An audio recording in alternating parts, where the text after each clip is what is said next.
Hi everyone, thank you for watching or listening. Welcome to another episode of the Reach Out series, where we explore the intersection of human connection, technology, and mental well-being.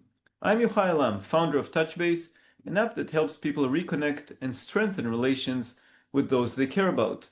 It's part of a bigger problem of loneliness.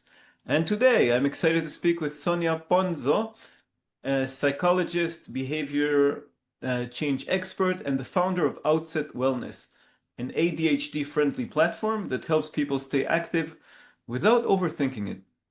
Sonia brings a decade of experience in digital health and a deep understanding of the mind-body connection to everything she builds. Sonia, thank you very much for joining me here today. Thank you. Thank you for having me. Really happy to be here. Yeah, so before we dive into Outset Wellness, I'd love to start with a broader question. Could you please tell us a bit about yourself, about your background, professional, personal? Absolutely. So my name is Sonia Ponzo. I have a background in psychology and research mainly. And as Yohay said, it's mainly related to how we put together signals that come from our body and from outside. Think things like touch on your skin, vision, and we put them together to get to a sense that our body belongs to us. That's what I focused on during my PhD. After that, I moved to industry. And I worked in a lot of different startups, mental health mainly, with a little detour in women's health when I was director of science at Flow Health. And then about a year and a half ago, I founded Outset. We'll talk a little bit more about Outset in a minute. But personally, I'm very into gardening these days. So as any good ADHD, I went full on hyperfixation on gardening. And now my backyard looks like a garden center. There's basically no space for people to sit down and have a meal. It's all plants, but they're giving me a lot of happiness, to be honest with you. And obviously the other big passion I have is running and exercising, and we'll talk a little bit more about that in a second. Yeah, running is also a big passion of mine. And Outset Wellness was clearly built with a deep understanding of how ADHD brains work. As I said, I'm a runner addicted to running, and I know that for many, especially those with ADHD, staying consistent with movement is an entirely different challenge. So, what are the unique challenges people with ADHD face when it comes to staying active? Yeah, that's a very good question. I think the main one is that feeling, that kind of paralysis feeling of I know what to do, but I just can't bring myself to do it. This is something that you hear a lot in ADHD, right? It's referred to as task paralysis, or in general, this paralysis feeling. And it's one of the most like core experiences and one of the worst ones as well, because it makes you really feel like you're incapable. Whereas in reality, it's basically just a matter of, not having the right systems that support you to actually, do the thing that you need to do. Mm. And linked to that, there is also a big problem with decision fatigue. So the idea of what should I do, when, and why. You can think about it in, everyday life, things like when should I exercise because I also have to wash my hair, but then I have to take the dog out and I have to do this and I have to do that. And the ADHD brain does that on steroids. It's always like a lot of this, and that. And what happens is you try to plan things, but then at the end of the day, you end up not doing anything because you're thinking about all the different possibilities. Mm. There is also obviously a problem with time blindness and getting the day away from you. That typically is very core to the ADHD experience. And then the problem is that the more, you plan for things, you try to do things and you can't do them, the more likely you are to end up in a sort of guilt tripping space where you feel shame, you feel guilt. You're like, why on earth am I not like anybody else who just gets up and goes for a walk, right? Mm. You get a feeling that everybody else is relaxed and does things on the flow, and you have sort of things whirling through the head. Yeah, it's basically like this feeling of, your brain never shuts up and there is never something as simple as go for a walk. It's always an inner battle with all your voices, all your different thoughts, all the possibilities, and that is exhausting. Yeah, the decision-making fatigue. So, what misconceptions do people have about motivation and consistency with ADHD brains? I think the biggest one and the one that does the most harm is the idea that you just can try harder and it will work. So just be disciplined, just employ your willpower, it will work. But that's not really how it works. Mm. You know, it doesn't, the thing that is funny about this is that it doesn't work for neurotypicals either. Like even for neurotypicals, there is a big chunk of people who really struggle with staying motivated and keep doing things. And they are in this idea that the only way to stay motivated and keep staying motivated is via discipline, is via punishing yourself to do things. When in reality, it's all about making it easier and removing friction. That's really what helps at the end. And I think the other problem is that we also need to think about the fact that motivation is not a constant. It's typically context aware. It's something that really changes according to how your day went. If, your boss told you something bad at work, if you had a fight with someone, everything changes according to how you're living your day. And it gets more difficult or easier to do difficult things when your day is different, right? The easier your day is, the easier it is to actually do difficult stuff. Right, yeah. And I find myself sometimes when things go very easy for me, say, well, I can do so many things, and then suddenly I get stuck on nonsense and yeah, these roller coasters from feeling that everything is possible to getting stuck. Um, we talked a bit about that. How does Outset Wellness approach these differently from traditional fitness platforms? So I think it's a good place here to describe a little bit how the app works so that the people who are listening to us can get a sense of what it is that we do. Basically, the Outset app syncs to your calendars, whether you have a Google Calendar, an Outlook calendar, it reads when you're busy and when you're free. Then it reads information from the weather forecast to know when it's better to send you outside for a walk or keep you inside for some indoor activity. And then it plans activities for you according to what you tell it that you would like to do. And then not only it plans, but it also keeps adapting to your day, to the weather, and to what you do. So it learns from interactions with you, and it actually keeps trying to find the best possible moment when you're most likely to actually go and do the thing. So go out and go for a walk, or do a little indoor session, or whatever it is, or go to the gym. And because obviously removing friction is not enough, what we're also doing is we're basically allowing people to invite friends so that they can sort of body double a little bit. The idea is that you invite your friends and you see when they're also working out, and we try to match you up with the person that has the closest exercise slot to yours so that you get the idea of someone else is doing it with me, I'm not alone. And then the final thing is we have a mechanism whereby every time you complete an activity and you tell us about it, so you answer a very short 1 minute questionnaire, then you have a little plant that keeps growing. And this plant is your visual representation of progress. The idea here is to give people a tangible reward and a tangible sense of their progression without necessarily tying it too much to numbers. Because especially for ADHD brains, that can lead to obsession and injury very quickly. Yeah, yeah. And I think most of these things are really different than what you find in traditional fitness settings. The overall idea here is not to, go for no pain, no gain, push through. It's more about building the smallest step that can get you to a sustainable habit that you're gonna like. You're not gonna hate. You need to like it because otherwise you're not gonna do it again in a way that is away from this idea of streaks, of, guilt, pressure. It's more like, let's try to do the smallest simple thing that we can get you to do consistently. And if you miss a day, no one dies. There is always tomorrow. Don't worry about it.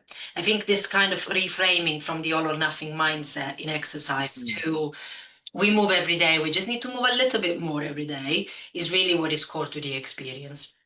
Yeah, so people won't get depressed or that they missed it, they lost the streak and it's terrible and got it. And an interesting combination there between, I mean, you have the plant, it combines your hobby of gardening as well. Actually, the gardening came after we put the plants in the app Ah. because I was growing my plants in the app and I was like, it would be cool to grow a real one. And so I started growing them and then it just snowballed.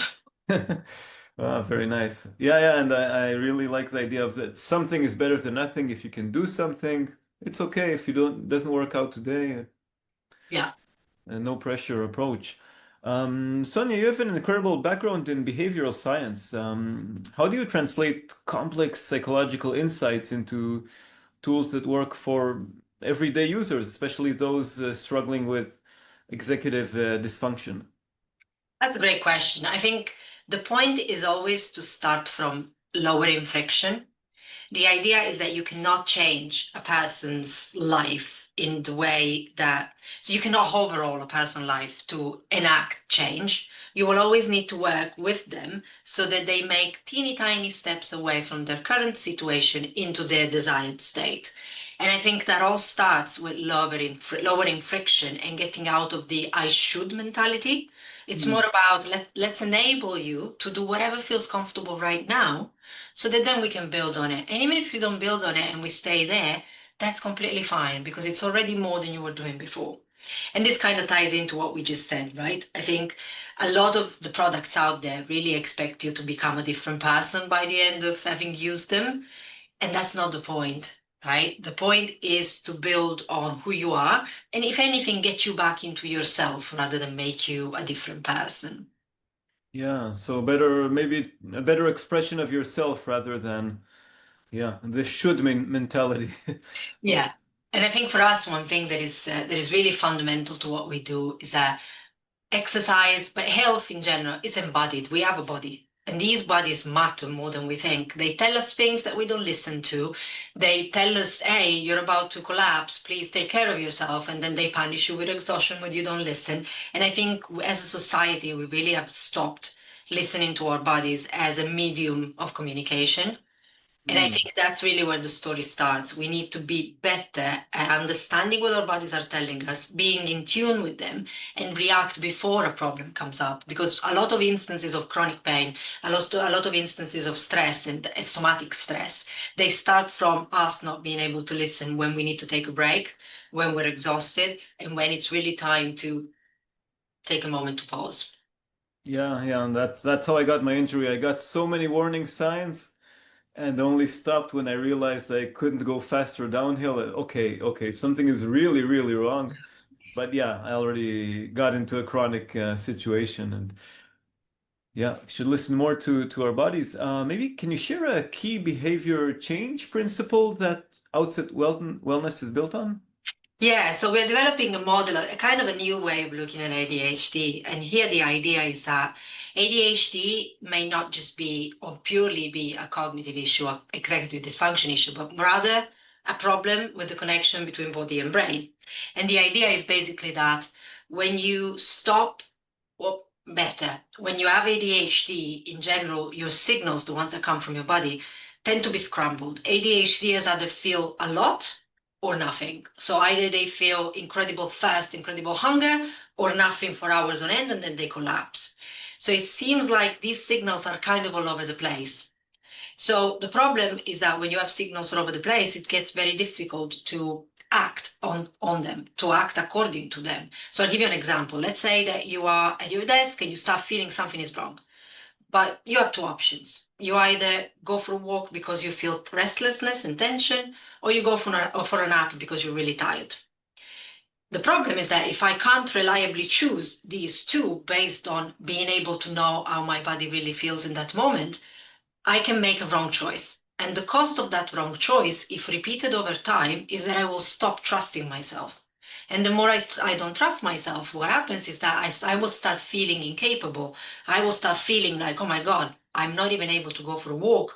When in reality, your body was tired and it was telling you I'm exhausted.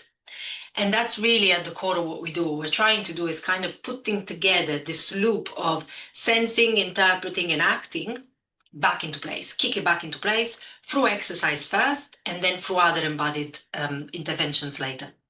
Ah, very interesting.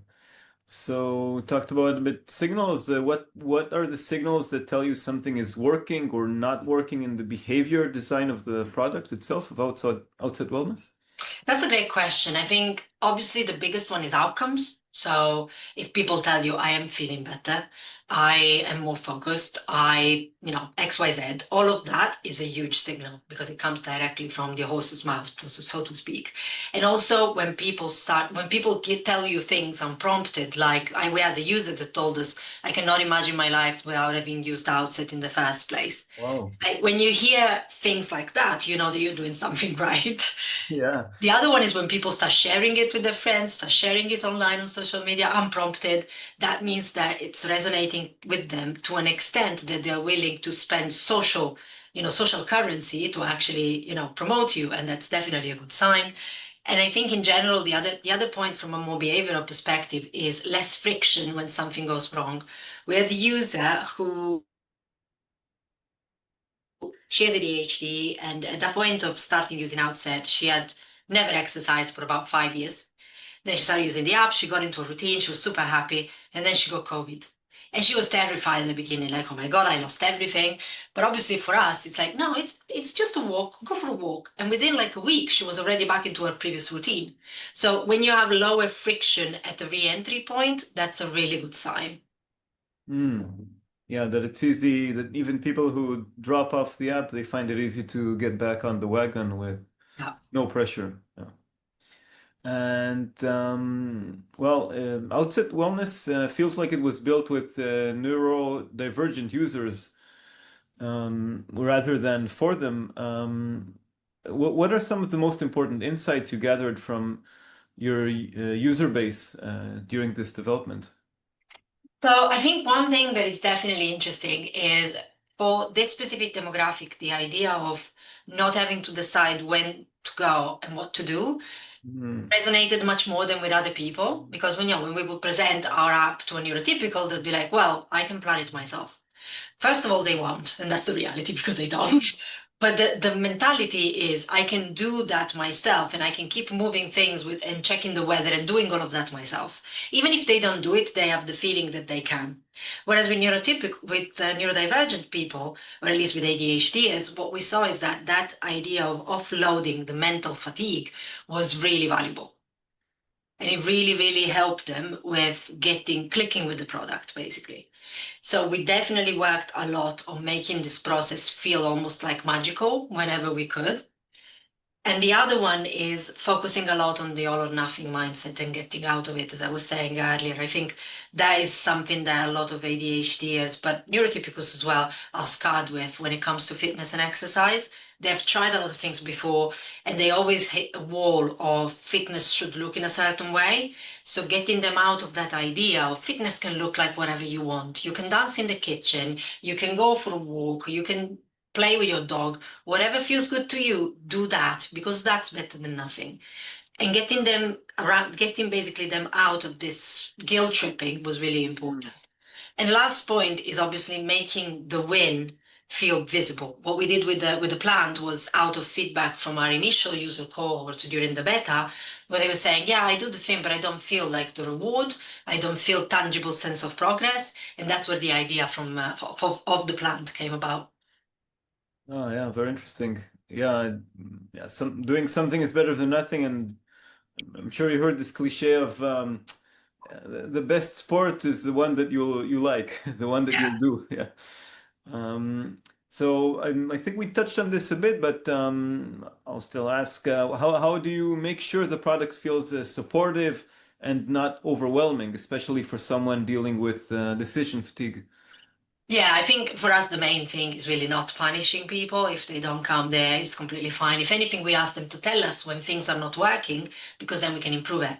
So if they tell us, okay, I didn't do this activity because X, then we can use it to tweak the plan better to make sure that we account for whatever, made the activity not happen. But also, we always tell them, listen, it doesn't matter. Don't worry about it. There's tomorrow and there is the day after, and we're here anyway. Life happens. Don't worry about it. And I think, when I look at examples out there of tech that engages people but does this slightly pushing it is Duolingo, where, the moment that you don't come back to the app a few times, the poor guy starts to like cry and it looks like he's really physically hurt by your lack of engagement with the platform. And whilst it's a good engagement gimmick because it works clearly, it also can kick shame into people. Like it makes them feel so inadequate that then at the end of it, you will have people who are so scared of trying new things because of these guilt tripping mechanisms. Yeah, yeah. Once you get into this loop of shame and guilt, it's not that great. You mentioned earlier time blindness and executive dysfunction. How do you address these subtly in the user experience? I think the main point is obviously making sure that the connection with the calendar is there. Some people choose not to connect with the calendar, which makes it a little trickier at the beginning for us to tweak, because obviously not only connecting with the calendar means that we have intelligence, but if you write the events, it also means that you look at your events all day, because most people look at their calendars all day. And you will still have this like an event called Outset Workout, Home Workout, whatever it is, that will kind of subtly start to seep in your mind that you have that time booked for that, and it will start to feel easier to actually do it over time because you'll see it there. You'll start treating it a little bit like a meeting, so to speak, that you Hmm. try not to miss. Obviously, with ADHD, there is a lot of issues, even with calendar management, but it starts to work after a while. You need to give it a bit of Hmm. time. And the other point is obviously nudges. So we don't just put it in the calendar, but we nudge you an hour before. So do you know that your activity is coming up? Then we ask you right after if it happened. And this is all to anchor the experience, to make sure that people know what is happening, when, and why. Got it. Yeah. Yeah, if you begin treating it like, okay, I mean, I'm used to being on time to a meeting with my boss. I'll be because I know he's on time and he's the boss. But but it comes naturally now to me. And I guess that's what you aim to achieve with Outset Wellness, that people, okay, this is my time for my fitness. I mean, to be fair, it's true that with ADHD, even being on time for meetings and time blindness is a real problem. So people with ADHD, I have a lot of meetings with neurodivergent people, and it's often like, "Oh my God, I completely forgot I had to meet with you." Yeah, sorry, I completely forgot as well, because you get into hyperfocus and you get distracted, and then you forget that you have things. But I think it's about the contextual nudges and then making sure that you have an infrastructure that slowly starts to tick rather than being too loud even, because obviously for people who struggle with this you can't be too forceful in trying to get a new habit in. Yeah, yeah, it has to be gentle. And yeah, it's the next question I have here. Outset includes gentle accountability features like growing a plant, which you mentioned, or exercising with a friend, this accountability buddy, or that's the term I use. Um, it's um, it's why did you choose these ones, and how do you support behavior change without adding any pressure? Yeah, so when it comes to the plant feature, the idea here was to give people visual feedback without necessarily pressuring too much. So whatever you do in the app, if you go for a walk for 5 minutes, if you do a stretch, whatever it is, the plant grows anyway. So you get that quick win feeling, regardless of the intensity or the duration of the activity, which is a good way of getting you back into the thinking of, oh, I can do things. I can do this little thing, then maybe tomorrow I can do 10 minutes. So it's all about building momentum whilst keeping it low pressure and low stakes. And from the social feature perspective, the idea there was that we wanted to give people possibility of feeling like they're part of a journey with someone else. We got feedback at the beginning that people would prefer to have friends to connect with rather than strangers. But then as we grew, we realized that a lot of other people actually prefer to have strangers that to be connected with. So now we're working on trying to include a more of a community aspect in the app where people can find like-minded individuals, talk to them. Eventually, we will be able to match workout times with them as well. Ah, very nice. So you can also meet new people that Yeah. share the same exercise or Yeah. interesting. Yeah, about social, what have you learned about the role of social connection in sustaining healthy habits, especially for ADHD users? There is a big, chat in ADHD spaces around body doubling, which is basically doing something with someone else. Or even listening to a podcast of someone cleaning whilst you clean. It kind of gives that reassurance of I'm Hmm. doing it with someone else, I'm not alone, and it makes the barrier to start easier. So you're actually more likely to do it if you're listening to someone else do it, watching someone else doing it, or doing it with someone else. And that is a core component. There's one of the things that we wanted to bring in as early as possible for that reason, because it's kind of putting you from the position of I should do this to we are doing this. Like Mm. there's no should, it's a group of people doing the thing. It makes it much easier, I think. Ah, yeah, yeah. It gives I guess even with cleaning, you get a sense of belonging. I belong to a group that is cleaning the house right now. Yeah. Exactly that, yeah. Got it. Do you see opportunities to expand even more into these more community-based experiences? Absolutely. That's definitely something on the cards, something that we've been talking about a lot and we want to do. One of the things that I wanted to include actually is for people to get together and have body doubling sessions of exercise if they want, or even just events where we all get together, even with cameras off and we're just talking, but we're walking, we're doing things together. I think that would really help with the experience and would add a nice touch to it. Oh, very, yeah. Yeah, when we move our body, sometimes more creativity comes out. Yeah. So having walking community events sounds fun. Yeah, let's talk a bit more about, well, tech as well. And you've worked at the intersection of psychology, digital health fields for, well, over a decade. Where do you see the most exciting opportunities ahead, and what worries you as well? There are always two sides. Yeah. Ah, that's excellent. So I would say, on one hand, there is obviously wearable devices that I think have a wealth of information that we can use to put together preventative health interventions.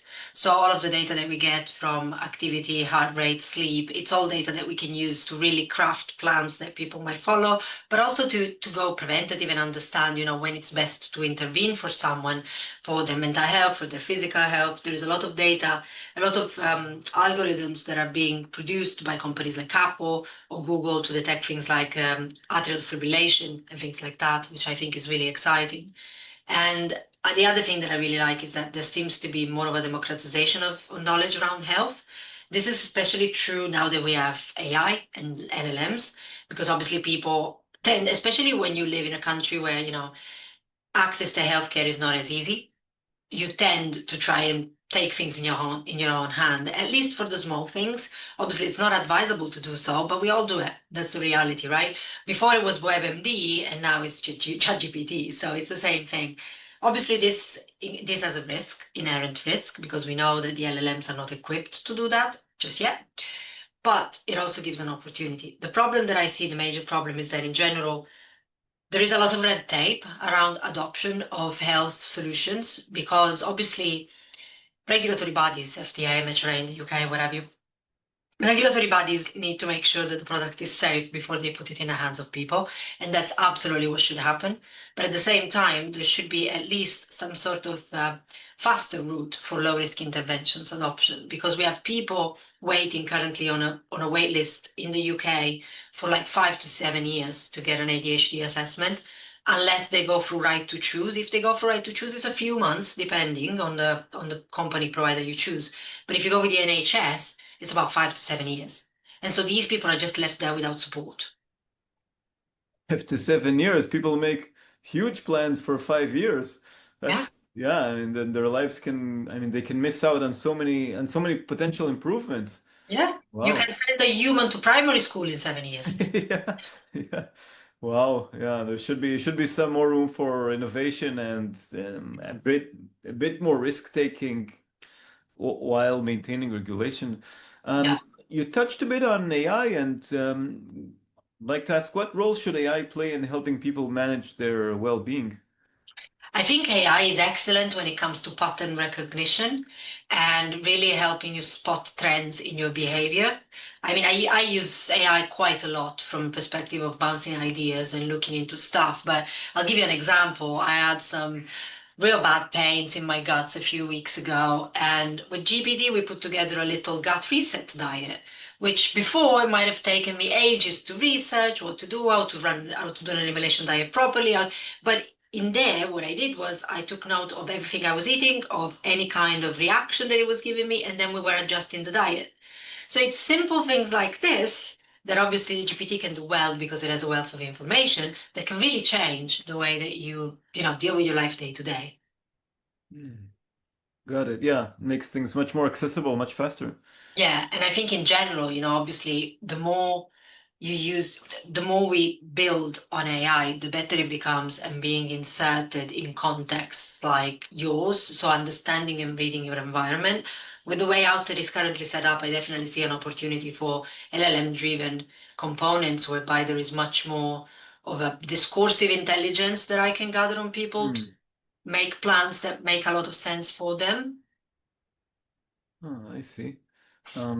Yeah, AI can help, but it can be, I mean, for some people, I mean, distant. And how Yeah. can we keep tech truly human first, especially when it's trying to support vulnerable people? I think that obviously you need to optimize for impact and outcome. So always make sure that whatever you do is optimized for the maximum health impact that you can give. You obviously can give it guardrails as well around safety. Make sure that the models that you train internally are trained for self-safeguarding.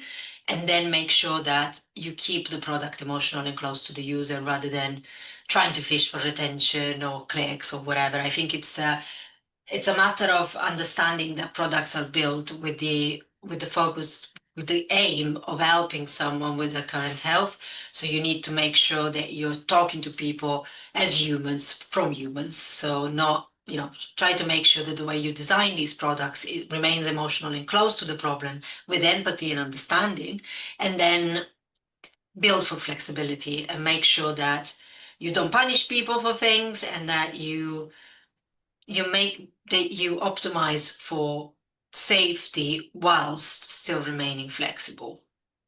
Yeah, I hear this not punishing users, not punishing people is a thread that runs quite a lot, has run quite a lot through this conversation. So, Sonia, if there's one idea or insight you'd want our listeners to take away from this conversation, what would it be? I think probably our most recent work around, the fact that ADHD might be due to a deeper mind-body disconnection than just executive dysfunction is what I'd like to leave people with. Basically, just thinking about how much you check in, how frequently you check in with your body, how frequently you ignore signs from your body. That could really give you a lot of insights into how you're doing, but also help you feel better with yourself, more self-regulated, more focused if you actually start following through and paying attention. And I think this is something that goes beyond ADHD. It's definitely a core component in ADHD, but it's true in a lot of other cases as well, across mental health conditions, but even in neurotypical world. So I think what needs to happen is people need to realize how important it is to have a check-in moment with their bodies, realize what their bodies are telling them, why, and try to take action before things escalate. Hmm. Yeah, listening to our bodies, we don't do that. We don't do that enough. And what's next for Outset Wellness? Any new features or directions you're excited about? Yeah, so we will move towards integrating other things beyond exercise. So at some point in the future that I hope is not too far away, what we'd like to do is include other tools like deep breathing, sensory grounding, body scans, and some of the things taken from mindfulness tradition, things that help you reconnect with your body but might not be necessarily related to movement, just so that we can offer people different types of support when they need it, because there may be that sometimes what people need is really a 5 minute deep breathing reset instead of going for a walk. So I would like to be able to provide this embodied support in the way that best suit the person. Yeah, no. For me, it's always running, but I acknowledge there are other ways to get better. Okay. So is there anything else you'd like to add about ADHD, wellness, your journey as a founder, anything? I think one thing I would say is, for me, Outset is very personal. It's not a company I built because I saw a market opportunity. I built it because I was struggling with this and I wanted to make it a bit less painful for others. So for me, it's really about trying to generate that impact at scale as much as possible and help people avoid the mistakes I made. Yeah, yeah. When it's connected to your personal thing, it's much stronger. Yeah. Okay, Sonia, thank you again for sharing your perspective, science, and lots of empathy as well. Where can people learn a bit more about Outset Wellness or follow your work? So they can follow me on LinkedIn if they want under Sonia Ponzo, or go to our website, which is outsetwellness.com, and they will be able to start onboarding over there. We have 7 days free trial, so the app can be tried at any point. Just go to outsetwellness.com from your mobile and start the onboarding process by clicking any of the buttons on the landing page. And if you want to give it a go, 7 days free trial, completely no pressure, and that's it. That's where we are. Sounds good. Well, Outset Wellness in one word, .com. Okay, so thanks again. And to our listeners, if you're looking for support that actually meets your brain where it is, check out Outset Wellness. And thank you very much, Sonia, again. Thank you. And thank you, everybody, for listening to another chapter of the Reach Out series with Sonia Ponzo this time. And you're welcome to, of course, download TouchBase as well. Just search TouchBase on the app stores. And that's it. Thank you very much, and see you soon. Thank you.